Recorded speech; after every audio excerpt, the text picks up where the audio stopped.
tulisan yang paling kecil itu namanya huruf. Jadi huruf contohnya yaitu A, B, C, D dan seterusnya. Itu dalam bahasa Indonesia namanya huruf. Dalam bahasa Arab itu namanya huruf. Jadi contohnya huruf yaitu alif, ba, ta dan seterusnya. Itulah namanya huruf. Kemudian di atas huruf yang kedua itu ada yang namanya dalam bahasa Indonesia namanya kata. Jadi kata itu apa? Kata susunan dari beberapa huruf yang mempunyai arti. Contoh, ada huruf S, A, Y, A, saya jadikan satu, itulah namanya kata. Ada M, ada A, ada K, ada A, ada N, saya jadikan satu, namanya kata. Ada R, ada O, ada T, ada I, namanya roti, itu namanya kata. Dalam bahasa Arab itu namanya kalimah. Jadi kalimah yaitu contohnya ana, kumpulnya hamzah, nun, alif, itu namanya kalimah. Akulu, itu namanya kalimah. Al-khubza, itu namanya kalimah. Jadi persatu-satuannya itu namanya kalimah. Di atas kata dalam bahasa Indonesia itu ada yang namanya kalimat. Jadi kalimat itu apa? Susunan dari huruf ini dijadikan satu. Saya makan roti dijadikan satu, itu namanya kalimah. Kalimat. Dalam bahasa Arab itu ada yang mengatakan kalam, ada yang mengatakan kalim, ada yang mengatakan kaul, terserah. Metode ini adalah yang penting adalah menganalisa, mendeteksi tulisan Arab yang namanya kalimah. Itu pendahuluan.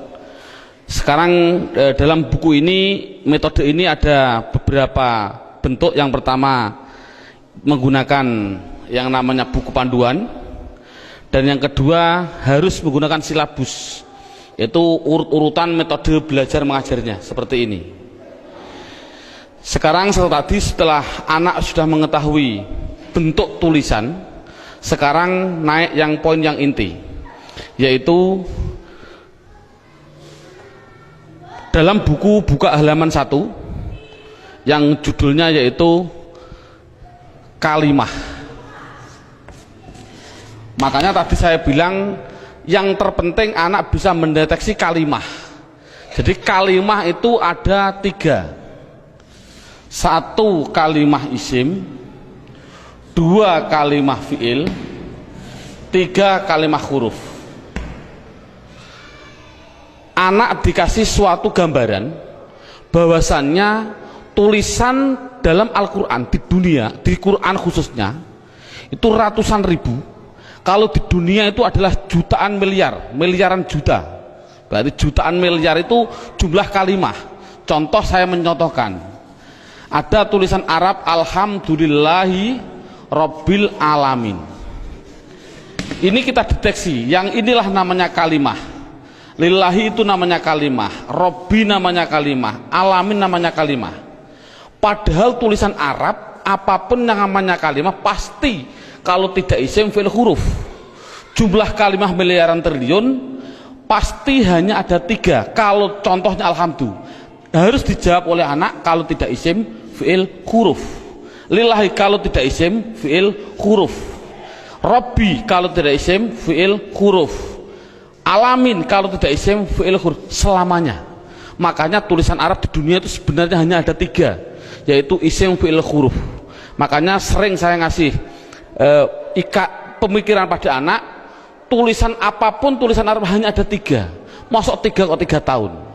Makanya menurut metode saya, insya Allah saya mengatakan kalau hanya ada 3 berarti per satunya itu 2 jam, makanya cukup 6 jam insya Allah praktek baca kitab. Amin Allahumma amin. Ini sekarang setelah anak sudah tahu jumlah kalimat ada 3, sekarang bagaimana saya mengetahui alhamdulillah itu isim fi'il atau huruf, lillahi itu isim fi'il atau huruf? Makanya akan saya ulas satu persatunya.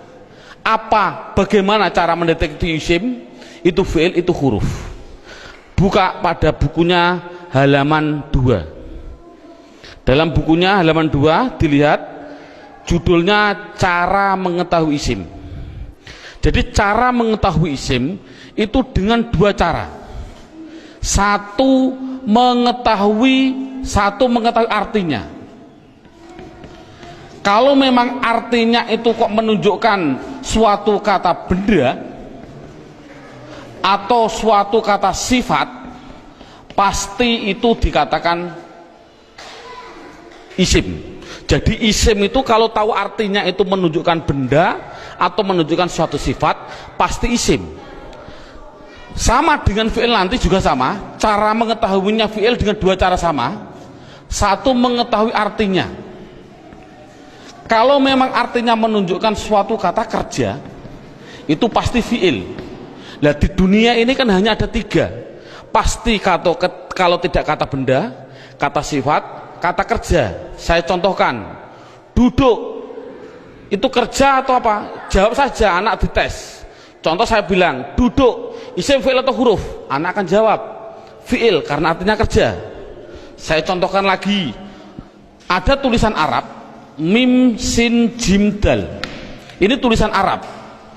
Kalau tulisan Arab harus dijawab lafal mim sin jim dal ini isim, fi'il atau huruf? Anak pasti akan menjawab isim. Tahu kok isim? Karena artinya menunjukkan suatu benda. Ini berarti kan sudah bisa anak. Saya contohkan lagi.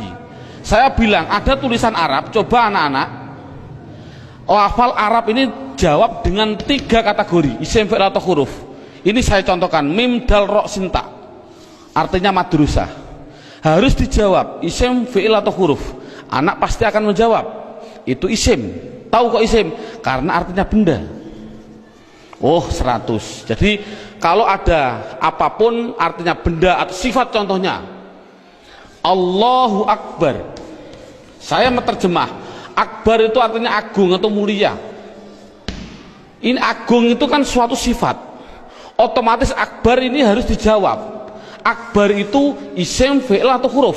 Anak akan jawab Akbar pasti isim. Tahu kok isim? Karena artinya itu suatu sifat. Jadi kesimpulannya adalah anak bisa mendeteksi, pertama mendeteksi isim, fi'il, huruf dari artinya. Kalau memang artinya benda atau sifat berarti isim, kalau artinya kerja berarti kalimah fi'il. Pertanyaan selanjutnya, Pak, tulisan Arab katanya miliaran triliun, di Al-Quran ada 700-an ribu. Bagaimana saya mengetahui itu isim, itu fi'il, itu huruf, padahal saya tidak tahu artinya? Oh, kalau tidak tahu artinya, lihat buku panduannya, yaitu lihat halaman 3. Dalam buku halaman 3 judulnya adalah mengetahui tanda-tanda kalimah isim. Satu, kalau tidak tahu artinya, satu harus mengetahui tanda-tandanya. Tanda-tandanya isim. Yang dimaksud tanda-tandanya adalah tanda-tandanya isim. Apa tanda-tandanya isim? Buku halaman 3, satu yaitu dimasuki tanwin. Tanwin itu berarti baik tanwin domah, tanwin fathah, tanwin kasroh. Saya contohkan, hasibun, isim, fi'il atau huruf? Isim. Tahu kok isim? Karena ada tanwin. Untuk anak kecil mungkin kelas 5 diniyah, tanwin itu pasti di belakang. Tulis saja, disuruh di belakang. Bukunya tambah situ silahkan. Yang penting tanwin pasti di belakang. Baik tanwin domah, tanwin kasroh, tanwin fathah. Saya contohkan, hasibun. Ini tulisan Arab, harus dijawab isim, fi'il atau huruf? Artinya apa? Saya nggak tahu. Kalau tidak tahu ini harus dijawab isim. Mengapa ke isim? Karena ada tanwinnya. Saya menulis lagi, sohi bin, isim, fi'il atau huruf? Isim. Tahu kok isim? Karena ada tanwinnya. Berarti anak sudah bisa mendeteksi, yaitu tanda-tanda yang pertama kalimah isim, yaitu dimasuki tanwin. Sekarang yang nomor 2, tanda-tanda isim yang nomor 2, itu kalau ada tulisan Arab depannya dikasih al, makanya dalam bukunya hanya dimasuki al, garis miring di depan. Jadi kalau ada tulisan Arab depannya ada alif dan lam, pasti itu isim. Contoh, alhamdu, harus dijawab isim fi'il atau huruf. Jawabnya adalah isim. Tahu kok isim? Karena dimasuki al. Ar-Rahim, isim fi'il atau huruf. Isim. Tahu kok isim? Karena ada al. Dan seterusnya. Sekarang yang ketiga, tanda-tanda isim yang ketiga yaitu dimasuki yang namanya huruf jar. Huruf jar itu apa sih? Huruf jar itu adalah tertentu, lafalnya tertentu, yaitu ada tulisan itu berupa apa? Min, ila, an, ala, dan seterusnya. Di dalam buku sudah ada. Min artinya dari, ila artinya ke, an artinya dari, ala artinya di atas, dan seterusnya. Jadi kalau ada tulisan Arab dimasuki min, yang mana huruf jar itu pasti tempatnya di depan suatu kalimah, mesti itu adalah kalimah isim. Contoh,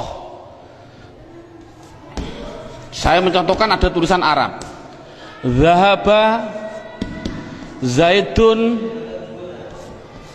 ila suq, zahaba zaidun ila suq.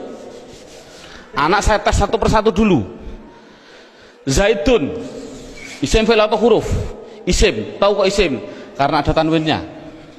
Suq isim fi'il atau huruf? Isim. Tahu kok isim? Karena dimasuki huruf jar yang namanya ila. Artinya apa saya suq? Tidak tahu, tidak penting. Ini kan tidak penting. Yang penting itu bisa mendeteksi itu pasti kalimah isim. Contohnya lagi, ada contoh yang namanya ada roja'a. Saya contohkan, roja'a kembali. Siapa yang kembali? Bakrun, siapa Bakar? Kembali min dukan, min dukan.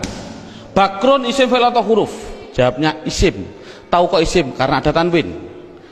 Min dukan, dukan itu isim fi'il atau huruf? Isim. Tahu kok isim? Karena dimasuki huruf jar min. Artinya apa? Tidak penting. Jadi makanya itu adalah tanda-tanda kalimah isim. Yang ketiga, yang keempat, tanda-tanda isim yang keempat di situ saya tulis. Ya, saya hapus dulu. Tanda-tanda isim yang keempat yaitu dimasuki namanya huruf kosam. Kosam itu artinya sumpah. Kosam artinya sumpah. Di sini huruf kosam hanya ada 3, wawu, ba, ta. Untuk anak pemula jangan dicontohkan selain lafal Allah, jangan. Untuk pemula jangan. Contoh, wal asri. Asri ini adalah isim. Tahu kok isim? Karena ada wawu kosam. Tidak perlu sebenarnya. Yang penting itu adalah wawu kosam nanti. Contohkan saja wallahi. Berarti Allah itu isim karena apa? Dimasuki wawu ini. Itu aja masih bingung untuk anak didik. Jadi kesimpulannya kosam tidak begitu penting. Yang penting yang terakhir ini.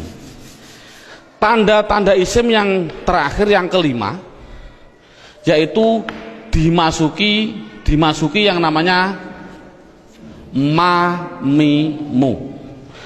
Contohkan, nih contoh mamimu di sini dalam buku panduan. Di situ lihat halaman 65. Halaman 65 dalam bukunya dibuka. Contohnya halaman 65 yaitu fa'ala yaf'ulu fa'lan wa maf'alan fahuwa fa'ilun wa dzaka maf'ulun. Saya ambil yang penting-penting saja. Uf'ul la taf'ul, maf'alun 2 kali ini, maf'alun mif'alun. Cara menerangkan pada anak bahwasannya fa'ala yaf'ulu fa'lan ini adalah dalam bahasa pramuka namanya kata sandi. Kalau dalam bahasa komputer namanya keyword atau password. Atau password, katakan saja password. Passwordnya itu apa? Itu namanya fa'ala. Karena apa? Fa'ala itu adalah hitungan hanya ada 3. 1, 2, 3. Artinya tulisan Arab di dunia, saya tadi bilang miliaran triliun itu pasti dari 3 kata dasar. Saya bilang contoh, memukul, doroba, ini namanya 1, 2, 3. Duduk, jalasa, 1, 2, 3. Menolong, nasoro, 1, 2, 3. Inilah jadi tulisan Arab itu pasti 3. Contoh fa'ala, berarti saya contohkan di atas. Makanya anak, kalau insya Allah kalau anak desa biasanya sudah bisa. Ini namanya fa fi'il, ini namanya fi'il. Sebagai kata sandi namanya fi'il. Namanya fa fi'il, ain fi'il, lam fi'il. Jadi dot itu bertepatan dengan fa, namanya fa fi'il. Ro bertepatan dengan ain, namanya ain fi'il. Ba bertepatan dengan lam, namanya lam fi'il. Jadi pasti tulisan Arab miliaran triliun itu pasti dari 3 kata dasar. Itu pasti. Jadi kalau dilihat nanti dalam tulisan Arab, yang dimaksud mamimu adalah ada tulisan Arab, depannya ada mim, baik dibaca mi kasroh mi, atau dibaca mim dibaca fathah ma, atau ada tulisan Arab dibaca mu, muslim.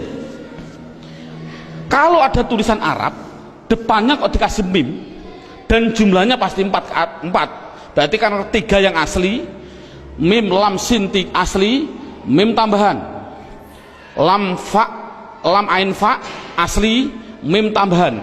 Jadi kalau ada tulisan Arab depannya ada mim, baik dibaca ma atau mi atau mu, pasti itu kalimat isim. Contoh, muslim, isim fi'il atau huruf? Jawabnya adalah isim. Tahu kok isim? Karena dimasuki mu. Saya menulis masjid, isim fi'il atau huruf? Isim. Tahu kok isim? Karena dimasuki ma. Dan seterusnya. Saya bilang madrasah, isim fi'il atau huruf? Isim. Tahu kok isim? Karena dimasuki ma. Jadi tulisan Arab kalau ada mim dibaca baik fathah, kasroh, dumah, itu pasti kalimat isim. Sekarang saya tambah sedikit suatu pengenalan. Kalau ada tulisan Arab,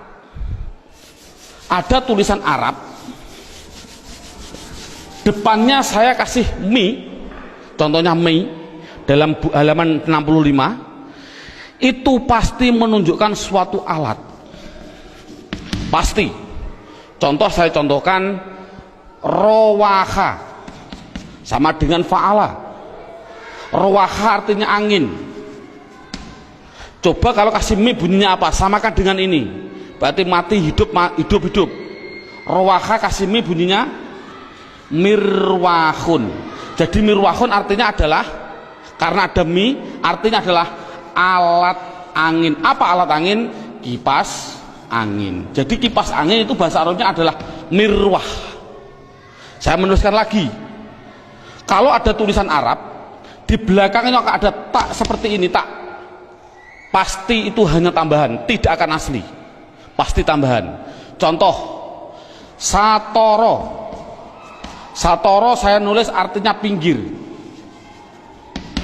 Coba kalau kasih mi bunyinya apa? Mistorun.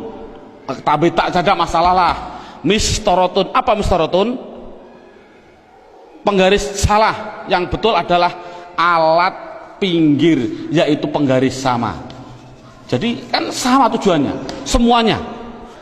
Kalau ada tulisan Arab depannya dikasih ma, ada arti 2, yaitu mengartikan 2, namanya menunjukkan suatu tempat atau suatu waktu, menunjukkan waktu.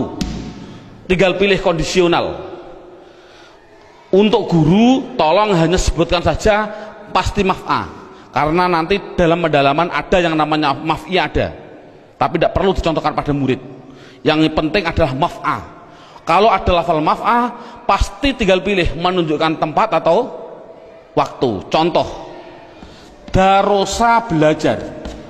Coba kalau kasih ma bunyinya apa? Madrosun. Kasih tak aja lah, tidak masalah lah. Apa namanya? Madrosatun. Darosa belajar. Kalau madrosatun artinya apa?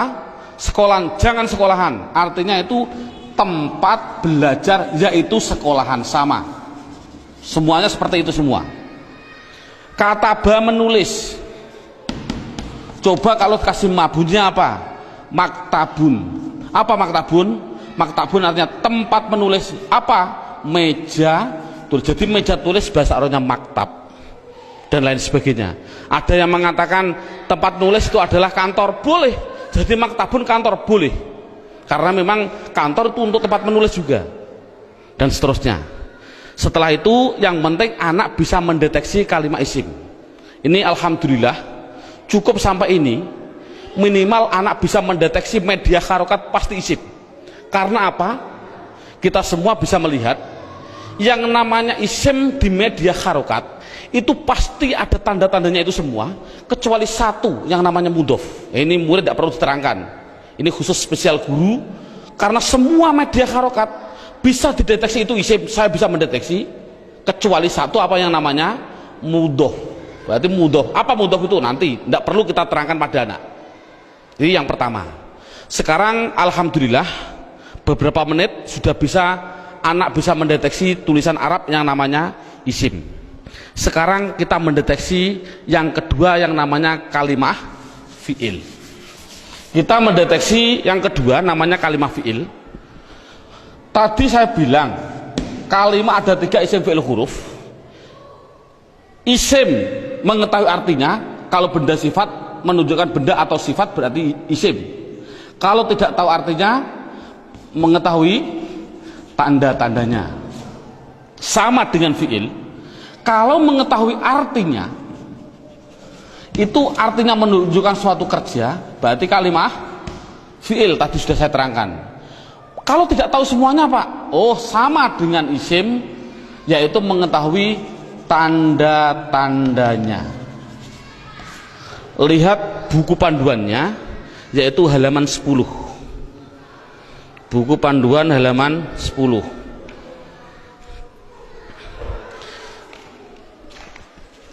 Tanda-tanda kalimat isim.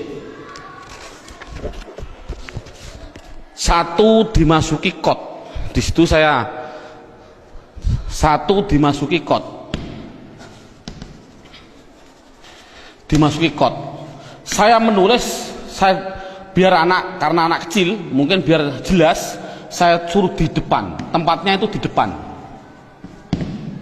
Jadi kalau ada tulisan Arab kok ada depannya ada lafal kot, pasti setelahnya itu fi'il.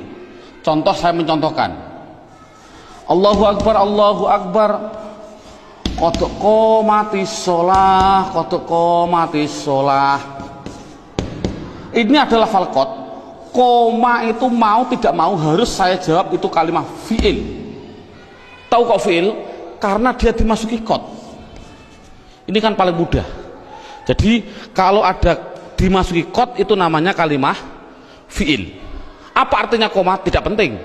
Yang penting tahu itu adalah fi'il. Tanda-tanda yang kedua yaitu dimasuki yang namanya sin. Tolong lafal sin tidak usah diterangkan. Karena apa kok menerangkan? Wong saya menerangkan fi'il saja belum tahu, saya contohkan lafal sayaqulu sufa. Yaqulu itu adalah fi'il karena apa? Dimasuki sin, tidak akan mungkin paham anak. Makanya sin adalah ditinggal dulu karena dia belum bisa mendeteksi semuanya. Jadi sin saya tinggal. Tanda-tanda fi'il yang ketiga yaitu dimasuki yang namanya saufa. Dimasuki yang namanya saufa. Tulis saja sama, sin ya di depan, saufa ya di depan sama.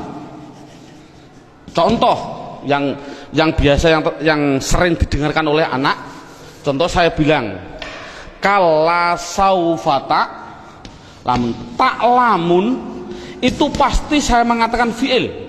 Karena apa? Karena dimasuki saufa. Artinya apa? Tidak penting. Karena sudah tahu itu artinya saufa. Saufa itu masuk pada kalimat tadi mesti kalimat fi'il. Ini paling mudah. Yang terakhir tanda-tanda fiil yaitu dimasuki yang namanya taknis. Saya suruh menambahi pada anak. Taknis itu saya bilang, saya tulis di belakang, tempatnya itu di belakang, dan berupa tak seperti ini yang mati. Orang Jawa bilang tak perahu lah. Jadi tak perahu. Nek ono tak perahu seperti itu pasti itu namanya kalimah fiil. Contohnya ini. Qad qomat as-shalah, aslinya itu adalah koma, itu fiil dengan dua tanda-tanda. Satu dimasuki qad, dua dimasuki ini tak, ini di belakang masuk pada kalimat ini. Jadi ada dua tanda-tanda. Coba sholat, isim fi'il atau huruf? Isim. Tahu kok isim? Karena ada al. Oh mudah. Namun sekali lagi ini mulai metode saya adalah nanti menggunakan yang namanya metode hantu. Ini contohnya. Al ini adalah alif dan lam. Yang namanya alif itu pasti mati. Yang namanya alif pasti mati. Ada mati ketemu mati, itu namanya hantu. Saya tulis mati ketemu mati namanya apa? Hantu. Orang Arab tidak senang hantu. Akhirnya biar ini hidup, akhirnya dikasih biar berdoa. Bunyi apa? Qad qomatis shalah. Bukan qad qomat shalah lagi, tapi qad qomatis shalah. Saya contohkan lagi. Lafal min ketemu masjid. Bunyinya apa? Min al-masjid. Tidak boleh karena ini ada alif mati ketemu mati namanya hantu. Tidak boleh, harus dihidupkan biar berdoa, bunyinya minal masjidi. Contoh lagi, an ketemu madrasah, bunyinya apa? Anil. Kok bisa anil? Oh karena ada mati ketemu mati namanya hantu. Ini sekali lagi orang Arab itu tidak senang atas hantu. Kesimpulannya adalah berapa menit mulai pertama dan sekarang ini anak sudah bisa mendeteksi media harokat yang namanya isim dan fiil. Alhamdulillah dengan beberapa menit anak sudah bisa mendeteksi namanya media harokat isim atau fiil. Karena apa? Huruf itu hanya huruf jar. Katakan saja huruf jar. Ada huruf li taukid dan sebagainya, itu tidak penting. Jadi kalau huruf jar itu tertentu tadi hanya min ila ada berapa 9, selain itu tulisan Arab pasti hanya isim dan fiil. Anak sudah bisa mendeteksi kecuali tadi mudhof. Alhamdulillah. Sekarang kita naik poin yang keempat. Poin yang keempat yaitu lihat buku halaman pertama. Dalam halaman pertama terlihat kalimah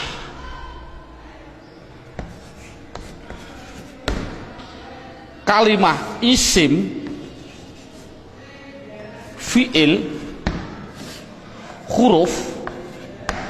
Ini ada gambar kalimah pasti butuh kepada yang namanya ini garis horizontal namanya perlu. Dalam bahasa Indonesia namanya perlu, bahasa Indonesianya orang Jawa namanya butuh. Butuh itu kemarin saya dari Sumatera, butuh itu artinya sama seperti di orang Kalimantan zakar. Naudzubillah, mohon maaf sekali bahasa kasar perlu. Berarti kalimah itu pasti memerlukan yang namanya i'rab. Halaman pertama dilihat, i'rab itu ada 4. Satu namanya i'rab rofa, 2 namanya i'rab nasab, 3 namanya i'rab jar, yang keempat yaitu namanya i'rab jazm. Jadi kalimah itu pasti memerlukan yang namanya i'rab. Padahal i'rab ada 4, rofa, nasab, jar, jazm. Dan perlu diketahui kalimah isim itu butuhnya hanya butuh 3, bukan 4. Fiil butuhnya yaitu 3, bukan 4. Huruf, sementara huruf tidak butuh. Jadi yang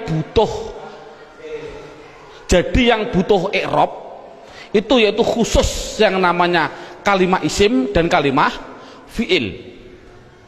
Apa i'rab itu nanti saya terangkan. Yang penting isim itu butuh 3. Apa namanya? Dan perlu ditulis dulu. Anak harus digaris bawahi. Rofa pasti domah, dibilang pasti.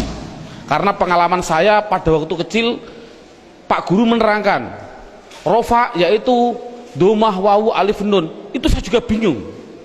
Makanya saya melihat dalam jurumiyah ada namanya alamat asli, menunjukkan bahwasanya anak, saya punya insting, oh berarti mengapa musonaf kok mengatakan asli domah, inilah mungkin metode saya harus mengikuti seperti ini. Jadi setiap anak pastikan yang namanya rofa pasti domah, yang namanya nasab pasti fathah, yang namanya jer pasti kasroh, yang namanya jazm pasti sukun. Dipastikan dulu. Jadi kalau sekarang kita lanjutkan, yang butuh i'rab itu adalah isim butuh 3. Apa-apa? Isim butuhnya yaitu rofa, nasab, jer. Ini kebutuhan isim. Jadi isim butuhnya hanya 3: rofa, domah, nasab, fathah, jer, kasroh. Tidak butuh kepada jazm, tidak butuh. Ini penting. Adapun yang fi'il butuh 3. Fi'il butuh 3. Apa-apa? Rofa, nasab, dan jazm. Tidak butuh kepada yang namanya jer. Ini anak harus tidak perlulah kita terlalu ngasih pertanyaan terbolak-balik. Contoh, isim i'rab apa yang khusus masuk pada fi'il, i'rab apa yang tidak boleh masuk pada fi'il, tidak perlulah. Yang penting minimal pertama kali tolong ditekankan isim. Fi'il aja tidak penting, nanti dulu. Yang penting kalau bilang isim pasti punya namanya rofa domah, nasab fathah, jer kasroh. Itu isim dulu, matangkan isim. Fi'il tidak perlu ditanya dulu. Jadi sekarang pertanyaannya, apa sih yang dinamakan rofa domah? Rofa itu adalah i'rab. I'rab itu apa? I'rab adalah perubahan pada akhir kalimat atau kata, akhir kata atau kalimah dalam bahasa Arabnya tadi. Jadi kalau ada tulisan Arab, perubahan belakang itulah namanya i'rab. Contoh saya bilang, ada tulisan Arab min sim jim dal, belakangnya itu, kalau ini kan kata benda, ini kan orang tahu kata benda. Kalau benda berarti kalimah isim. Kalau isim harus dijawab, pasti butuh perubahan belakang. Kalau dia rofa ya pasti dun. Apa rofa itu nanti? Pasti dun. Kalau dia nasab berarti pasti dan. Kalau dia jer berarti din. Makanya saya tadi bilang, yang namanya i'rab, khususnya ini, i'rab itu sama dengan nahwu. Contohnya lafal ini, don dan din. Inilah belakang, ini namanya nahwu. Adapun depan ada tulisan mim sim jim dal, bacanya apa? Masjid. Mengapa kok dibaca masjid? Mbok dibaca misjid saja. Inilah perubahan depan, itu namanya sorof. Jadi nahwu sama sorof itu harus gandeng. Mengapa terjadi sekarang ini guru nahwu, guru sorof sudah berlainan, itu sudah jauh, akan bertemu juga sulit. Karena satu kalimat membutuhkan 2 hal, yang namanya nahwu dan sorof. Jadi perubahan depan itu namanya sorof, perubahan belakang adalah nahwu. Jadi kesimpulannya lagi, ada kesimpulan ini, tolong nanti anak-anak harus dipahami. Yang namanya isim, yang namanya, saya ini kesimpulan, isim pasti butuh 2 hal belakangnya. Kalau ada al, kalau tidak ada al ya ditanwin. Itu prinsip. Jadi kalau ada tulisan Arab kok dia menunjukkan suatu isim, itu harus kasih tanwin kalau tidak ada alnya. Kalau ada alnya jangan ditanwin. Contoh, masjid ini kan tidak ada alnya, makanya saya balang dun dan din. Coba kalau saya kasih al, almas, Al masjid, coba rofaknya bunyinya bagaimana? Al masjidu, jangan ditanwin karena ada al. Nasabnya bunyinya bagaimana? Al masjidah. Jernya bunyinya bagaimana? Al masjidi. Ini contoh. Dalam buku panduan saya, anak harus dites dengan contoh dua, yaitu dengan lafal basmalah dan takbir. Saya contohkan. Kita kasih contoh yang biasa dibaca oleh anak.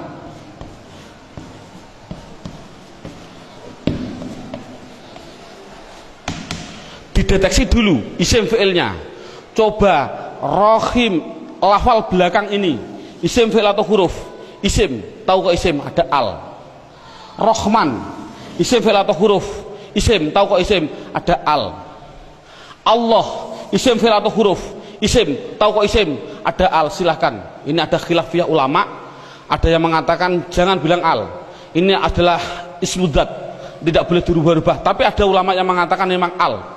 Dari lafal aliha dikasih al, jadinya alifnya dikasih panjang. Allah. Nggak, untuk anak kecil biarlah itu bilang isim karena ada al, silahkan. Ismi, ini isim. Tahu kok isim? Karena ada huruf jerba. Ini memang sulit, anak pemula memang sulit, nggak begitu penting. Yang penting dikasih tahu ismi isim karena ada huruf jar masuk. Kalau ini mengatakan isim, ini isim karena ada al, ini isim karena ada al, ini isim karena ada al. Coba harokannya gimana? Bismi, loh, saya baca kasroh, berarti dia menunjukkan rufa nasab atau jer? Jer, karena kasroh. Oh 100. Bismillahi, saya kasri hi, berarti di kasroh, isim ada kasroh. Oh masuk karena dia jer berarti. Mengapa kok jer? Oh nanti, belum waktunya. Bismillahirrohmani, mengapa saya bilang nih? Rufa nasab atau jer? Jer. Oh 100. Teruskan Bismillahirrahmanirrahim, pasti anak jawab khim. Jawab saja mustahil, karena sukun itu miliknya fi'il. Ini kan sukun.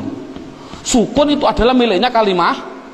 Sukun itu miliknya kalimah fi'il. Padahal ini isim, berarti ini milik isim, tidak boleh. Jadi salah, ada tulisan Arab Bismillahirrahmanirrahim, mimnya kok disukun, salah.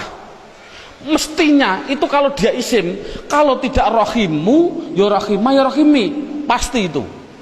Oh kebetulan di dalam Al-Quran tulisannya adalah mi, ya berarti jer. Dari mana kok jer? Yang penting dia kasroh, itu jer. Mengapa kok dibaca jer? Oh nanti belum masanya. Yang penting dia bisa mendeteksi itu isim, rafa nasab atau jer. Ini kan anak sudah lumayan. Dengan berarti gambaran rohim ini adalah menggambarkan anak biar tahu, oh isim tidak boleh ditanwin. Loh kok disukun pak? Oh tidak boleh tanwin, maaf, disukun. Mengapa sukun pak? Karena wakof. Saya contohkan lagi. Dua contoh. Lafal Allahu Akbar. Allahu Akbar. Orang bilang akbar disukun. Saya jawab salah. Mengapa salah? Tadi saya bilang akbar itu adalah sifat.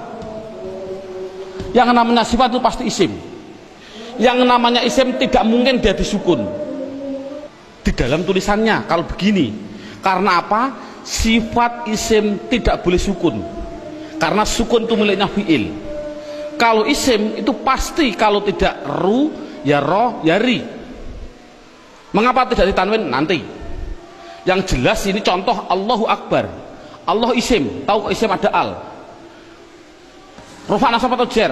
Rufa, tahu kok rufa? Karena dumah. Akbar yang betul adalah akbaru. Jadi mengapa kok dibilang bar? Karena wakof. Kalau nulis adalah ru yang betul. Makanya sering saya kasih pertanyaan, bagaimana hukumnya ada orang sholat bilang Allahu Akbaru, sah nggak? Jawabnya adalah sah, karena nakunya seperti itu. Namun yang terbaik memang adalah wakof. Seperti ini, Bismillahirrahmanirrahim, karena wakof. Jadi intinya adalah yang namanya i'rab ada 4 rofa nasab jar jazm. Khusus kita tekankan pada isim, yang namanya isim belakangnya pasti rofa dumah, nasab fathah, jar kasroh. Itu kesimpulannya. Sekarang silabusnya poin yang kelima, judulnya yaitu pendalaman isim. Buka halaman 1, sama halaman 1, yaitu lihat halaman 1, isim dibagi 2. Ada yang namanya isim mabni, ada yang namanya isim mu'rab. Sekali lagi, isim mabni dan isim mu'rab dibagi dulu. Apa yang namanya isim mabni? Dalam buku halaman 2 ada.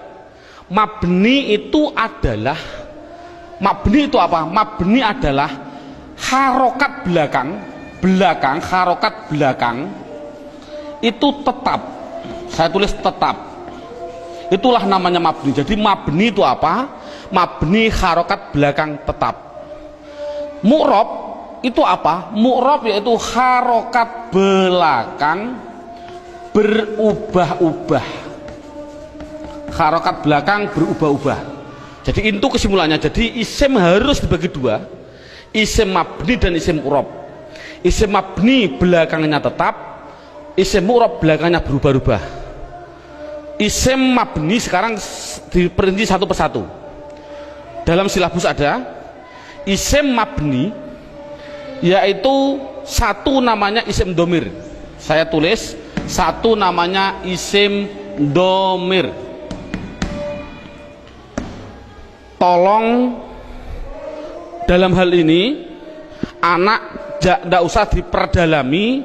Yang namanya pada waktu pengalaman saya dulu kecil, Pak Guru bilang domir itu ada 2, seperti contoh seperti ini. Domir ada 2, domir baris dan domir mustatir. Baris muttasil ada 2, baris munfasil ada 2, muttasil ada 4, dan domir mustatir ada yang jawas dan ada yang wujub. Ini enggak, dulu saya suruh menghafalkan ini domir saja, itu mungkin 1 bulan. Nah, menurut saya kita ambil yang pokok dulu. Dengan metode ini adalah metode saya bilang domir yang berupa domir baris munfasil rufa, yaitu pendalamannya dalam buku. Lihat halaman buku yaitu dilihat halaman 4. Halaman 4 dilihat judulnya isim domir. Di situ saya tulis yaitu lafal huwa, huma, hum, ya, huma, hunna, anta, antuma, antum, anti, antuma, antunna. Yang terakhir ana, nahnu. Jadi jumlahnya 14. 1, 2, 3, 6, 9, 12, 14, 13, 14. Jadi jumlahnya saya bilang isim domir adalah jumlahnya 14. Contohnya huwa, mahum. Yang namanya domir itu adalah kata ganti. Dalam buku huwa itu kata ganti dari siapa? Kata ganti dari dia. Dia siapa? Dia laki-laki 1. Ini yang namanya goib. Jadi kesimpulannya huma kata ganti dari siapa? Dia laki-laki 2 yang goib. Hum kata ganti dari apa? Mereka atau mereka. Siapa mereka? Laki-laki 3 ke atas yang goib. Jadi kesimpulannya ini adalah namanya laki-laki. Ini berarti 1, 2, 3 ke atas ini perempuan. Tapi ini adalah semuanya adalah goib. Sekali lagi ini adalah goib. Berarti dia perempuan 1 goibah atau goib. Goibah. Huma 2 perempuan goibah. Huna 3 ke atas perempuan goibah. Jadi inti kesimpulannya adalah 3 ini laki-laki, Tiga ini perempuan yang semuanya adalah katakan goib. Anta, kata ganti siapa? Dari kamu. Kamu siapa? Kamu laki-laki satu yang hadir. Saya simpulkan, intinya ini adalah laki-laki yang anti antuma antuna, saya simpulkan perempuan, namun dua-duanya ini namanya hadir. Namanya hadir. Ana artinya saya, nahnu artinya kita. Penjelasannya, mengapa domir dikatakan mabdi? Ini anak dijelaskan dengan dua pendekatan. Contoh lafal huwa. Huwa itu kata ganti siapa? Dari dia. Dia satu orang laki-laki, satu orang Inggris. Kata gantinya juga dia. Tetap inilah akhirnya wa. Selamanya akhirnya dibaca wa. Makanya dikatakan mabni adalah belakangnya tetap, yaitu tetap dibaca fathah. Dia orang Amerika, ya sama tetap wa. Orang Indonesia, ya tetap wa. Jangan mentang-mentang orang Indonesianya orang pendek-pendek terus dibilang wi. Kalau orang Arab orangnya tinggi-tinggi wu, ndak boleh. Kesimpulannya adalah selamanya pasti akhirnya tetap berupa yang namanya wa. Itu pendekatan secara logika. Pendekatan secara nahwiyah walaupun salah, karena walaupun salah, contoh huwa dia dibaca rofa ya tetap huwa. Dia karena isim kan dibaca nasab ya tetap huwa, dibaca jar ya tetap huwa. Sekali lagi untuk seorang guru, cara menerangkan seperti ini walaupun salah, kan tidak mungkin huwa itu adalah domir rofa, kok bisa nasab. Itu contoh seorang guru, ini penting untuk seorang guru. Ngomong ini permasalahannya, pengalaman saya keliling, pertanyaan saya itu rata-rata di dalam hal goib dan hadir. Saya bilang, apa sih artinya goib dan apa sih artinya hadir? Rata-rata orang mikir goib adalah tidak ada orangnya, hadir adalah ada orangnya, padahal salah. Pengertian goib adalah tidak diajak bicara, walaupun ada di sampingnya. Samping saya ada namanya Zaid. Ada orang tanya, Pak Zaid mau ke Semarang kok, bilang pada saya, padahal di samping saya ada Zaid. Ini namanya hadir atau goib? Goib, karena orangnya bicara sama saya, bukan pada Zaid. Jadi kata gantinya pada Zaid adalah wa. Ini menunjukkan artinya goib, yaitu jangan diartikan tidak ada orangnya, diartikan apa? Tidak diajak bicara. Kalau hadir ya berarti diajak bicara. Itu kesimpulannya adalah mabni harokat belakangnya tetap selamanya. Contoh mereka selamanya mesti hum, disukun selamanya. Jadi saya tulis di situ pertama isim domir mabni jumlahnya adalah 14. Buka seterusnya bukunya halaman 5. Yang kedua mabni yang kedua yaitu yang namanya di situ saya tulis isim isyarah. Isim isyarah tidak perlu kita terlalu banyak mencontohkan. Isim isyarah itu kita contohkan hanya yang mudah-mudah saja. Contoh isim isyarah ada 3. Ada yang namanya qorib, ada yang namanya wasit, ada yang namanya ba'id. Qorib artinya dekat, wasit artinya sedang, ba'id artinya jauh. Contoh orang bilang isyarat menunjukkan qorib iki, orang Jawa bilang iki, kalau sedang iku, kalau jauh kai, itu orang Jawa bilang.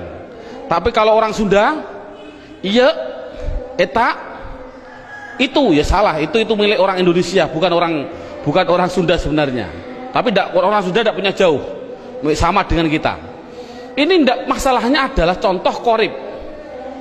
Kalau laki-laki hadza, kalau perempuan hadhihi, dengan dua contoh saja ini.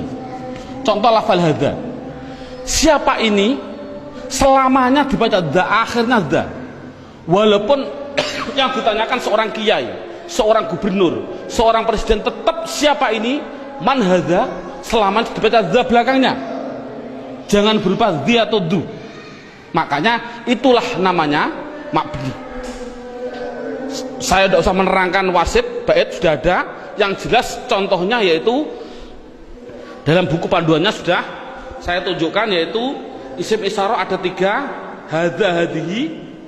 Kalau sedang yaitu lafal daka dan dalika, daka dan dalika,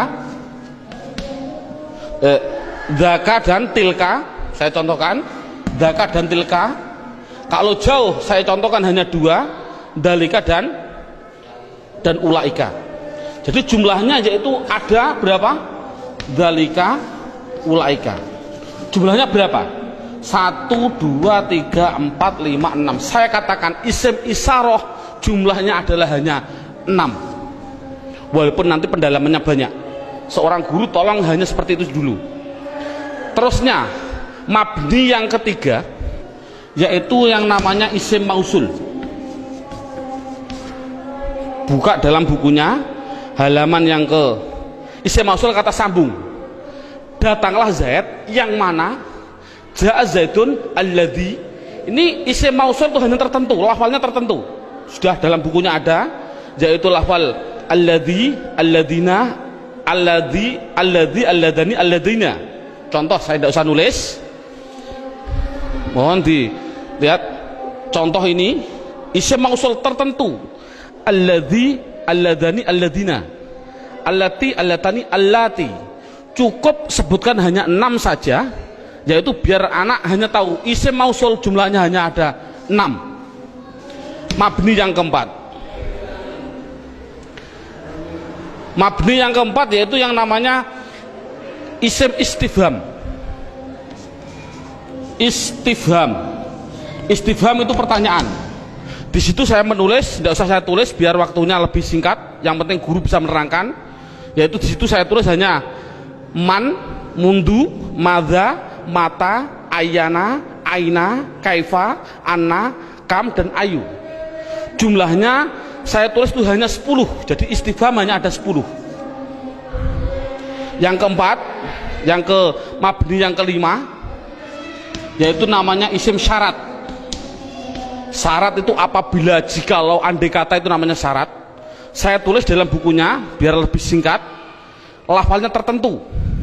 Man, ma, mahma, mata, ayana, aina, anna, haisuma, kaifama. Jumlahnya yaitu hanya ada 9. Yang terakhir yang nomor 6, yang namanya isim fi'il. Ini loh, namanya isim fi'il. Kadang-kadang orang bingung. Di situ ada isim fi'il madhi, isim fi'il mudhari, isim fi'il amar. Yang penting contohnya saya bilang isim fi'il amar, isim fi'il amar. Contohnya lafal amin, amina. Ini dikatakan dia bukan isim, bukan fi'il. Dikatakan isim fi'il. Mengapa kok isim fi'il? Tidak usah kita, anak tidak usah dikasih jawaban, kasih alasan, tidak usah. Yang penting isim fi'il itu lafalnya tertentu. Lafalnya itu hanya ada 9. Begitu. Berarti anak yang penting tahu. Contohnya seperti ini. Isim fi'il amar yang pertama. Ada yang namanya soh dan seterusnya. Isim fi'il madhi ada 2. Isim fi'il mudhari ada 2. Cukup 9 saja. Inti kesimpulannya, isim mabni itu jumlahnya adalah 14, 6, 6, 10, 9, 9. Jumlahnya adalah 54. Padahal tadi saya bilang tulisan Arab yang namanya isim, di dunia jumlahnya kalimat isim adalah 1 miliar triliun. Itu jumlahnya tulisan Arab di dunia itu 1 miliar triliun. Kalau isim jumlahnya miliaran triliun dibagi dua, mabni dan mu'rob. Yang namanya mabni yaitu 54, selainnya pasti mu'rob. Kesimpulannya, isim mu'rob adalah yang tidak berupa mabni. Saya mohon maaf untuk seorang ustadz, seorang guru. Dulu pada waktu saya masih kelas 1 sanawiyah, sudah diajarkan oleh alfiyah, padahal saya belum memahami betul. Saya ditunjukkan contohnya huwa, isim domir. Isim domir huwa itu dikatakan mabni karena apa? Karena yang namanya mabni adalah serupa dengan huruf. Mu'rob tidak serupa dengan huruf. Jadi yang namanya mabni serupa dengan huruf. Serupa di dalam apanya? Ada sibe wat'i, sibe iftikori, sibe. Tidak perlulah kita sementara, nanti dulu. Yang penting anak bisa, yang namanya mabni pasti tertentu lafalnya, dan dia pasti serupa dengan huruf. Makanya tidak usah kita menjelaskan alasan-alasan dulu, biarlah nanti seorang ustadz kalau dia sudah belajar alfiyah. Ini metode awal. Jadi saya simpulkan, kalau tulisan Arab yang namanya isim jumlahnya 1 miliar triliun, mabni 54, berapa jumlah mu'rob? Jumlah mu'rob ya miliaran triliun dikurangi 54. Kalau kita nulis persen, ya mungkin 0,000 nafas hampir habis baru 1%. Jadi anak mudah. Isim domir ada 14, isim isyarah ada 6. Contoh, alhamdu, isim fi'il atau huruf? Isim. Tahu kok isim? Ada al. Kalau tahu isim harus dijawab, dia masuk kategori mabni atau mu'rob, harus dijawab. Jawabnya apa? Anak dibilang ini pasti mu'rob. Karena apa kok mu'rob? Karena lafal alhamdu tidak ada pada mabni yang jumlahnya 54. Itu kan paling mudah. Berarti semua tulisan Arab kalau tidak ada di 54 ya pasti mu'rob. Berarti mu'rob miliaran triliun. Jadi makanya anak suruh menghafalkanlah. Arti tidak perlu nanti dulu. Yang penting anak bisa mendeteksi.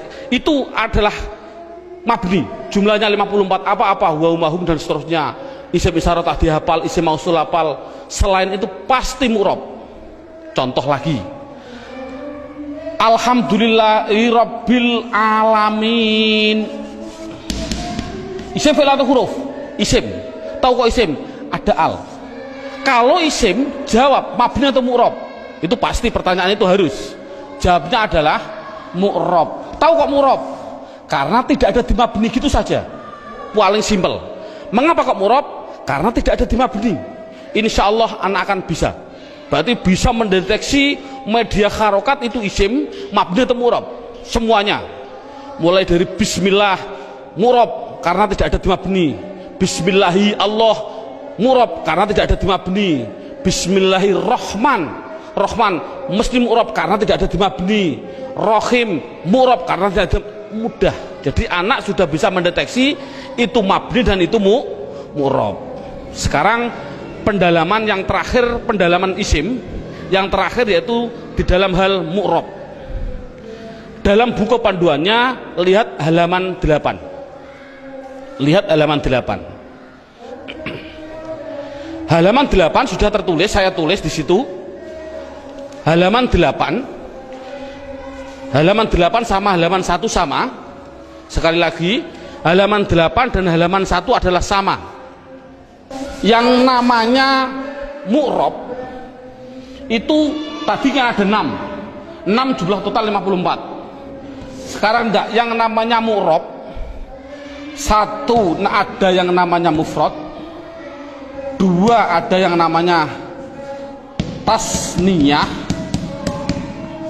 yang ketiga ada yang namanya jamak mudzakkar salim, yang keempat ada yang namanya jamak muannas salim,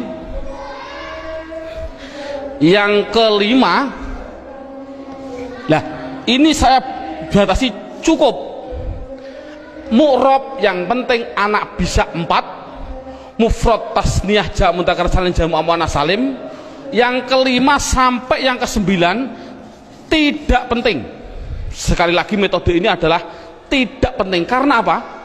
Karena mu'rob yang 4 ini itu sudah mendominasi dalam tulisan Arab, 80% dari tulisan Arab itu pasti terjadi dari 4.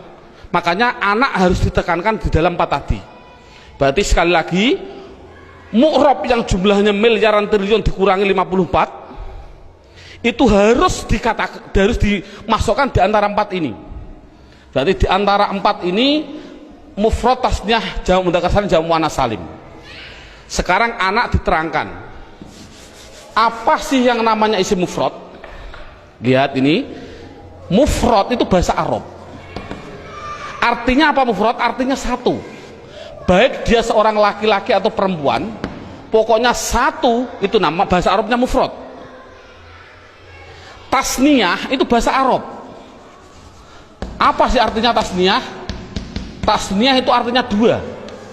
Baik dia seorang laki-laki atau perempuan. Yang ketiga namanya jamak mudzakkar salim. Jamak itu artinya banyak, banyak itu artinya 3 ke atas, 3 plus. Mudzakkar artinya laki-laki, salim artinya selamat, berarti laki-laki yang selamat. Ngonoke selamat cara jayane. Yang keempat, jamak muannats salim. Jamak artinya 3 ke atas, muannats artinya perempuan, salim selamat. Jadi sementara anak dites dengan bahasa Jawa atau bahasa Indonesia, disuruh mengarabkan. Contoh saya bilang, coba saya bilang 2 buku itu mufrad atau tasniyah atau jamak mudzakkar salim atau jamak muannats salim? Jawab tasniyah. Tahu kok tasniyah? Karena artinya 2. Saya bilang 5 bakar, mufrad, tasniyah atau jamak mudzakkar atau jamak muannats? Jawab jamak mudzakkar salim. Karena apa? Artinya 5 3 ke atas, zaid adalah, bakar adalah laki-laki. Jadi anak sudah bisa dites dengan bahasa Jawa, disuruh membahasa Arabkan. Contoh sekali lagi, 2 zaid tasniyah, 5 bakar jamak mudzakkar salim, 10 hindun itu perempuan, jamak muannats salim. Bakar 1 artinya mufrad, Zainab 1 artinya mufrad bahasa Arabnya.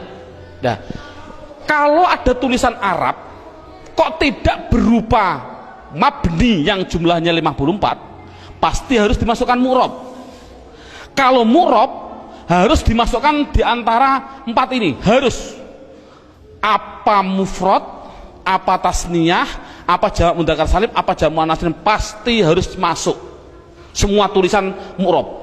Contoh, nah ini bagaimana saya mengetahui Pak tulisan Arab itu mufrad, tasniyah, jamak mudzakkar salim, jamak muannats salim? Lihat bukunya halaman 8. Kalau ada tulisan Arab,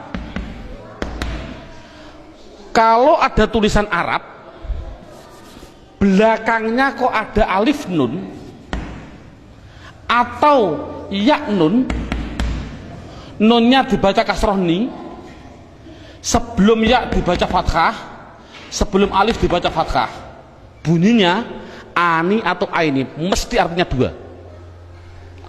Kalau ada tulisan Arab belakangnya kok berupa wawun nun atau ya nun, nunnya tapi dibaca na, baca fathah na, sebelum ya dibaca kasroh, sebelum wawu dibaca dhammah. Kalau orang Jawa bilang una, ini berarti mati ini, atau ina tadi aini, mesti artinya 3 ke atas laki-laki. Kalau ada tulisan Arab belakangnya berupa alif dan ta, taknya tak perahu, sebelum alif dibaca fathah, taknya hanya 2, kalau tidak ton ya tin, itu pasti dikatakan jamak muannats salim. Kalau ada tulisan Arab belakangnya tidak ada tambahan ani, aini, una, ina, atun, atin, mesti itu isim mufrad. Jadi isim mufrad itu apa? Yaitu kalau tulisan Arab tidak ada belakangnya tidak ada tambahan. Saya contohkan, alhamdu, isim fi'il atau huruf? Isim. Tahu kok isim? Karena ada al. Pertanyaan selanjutnya, mabni atau mu'rob? mu'rob. Tahu kok mu'rob? Karena tidak ada di mabni. Kalau mu'rob harus dimasukkan di antara 4 ini, wajib 4 ini harus dimasukkan. Berupa apa? Mufrad. Tahu kok mufrad? Karena belakangnya tidak ada tanda-tandanya. Ani, aini. Ini kan dal. Dal ini kan tidak ada tambahannya. Oh, jadi alhamdu adalah isim mufrad. Contoh lagi. Bismillah, alhamdulillahirabbil alamin. Alamin. Pertanyaan, isim fi'il atau huruf? Isim. Tahu kok isim? Ada al. Mabni atau mu'rob? Mu'rob. Tahu kok mu'rob? Karena tidak ada di mabni. Kalau masuk mu'rob, masukkan di antara 4 ini. Bunyinya apa? Jamak mudzakkar salim. Tahu kok jamak mudzakkar salim? Karena belakangnya ada inang, ya nun, sebelumnya dibaca kasroh. Cocok gak dengan ini? Ina. Jadi tulisan Arab mesti gitu semua. Kalau mu'rob pasti harus masuk kategori di antara 4 tadi. Ini alhamdulillah berapa jam ini anak sudah bisa 100% mendeteksi isim dan mengkategorikan di antara mabni dan mu'rob. Subhanallah, sudah bagus. Ini untuk apa isim tadi? Oh, nanti. Itu adalah setelah 3 jam. Kita istirahat dulu.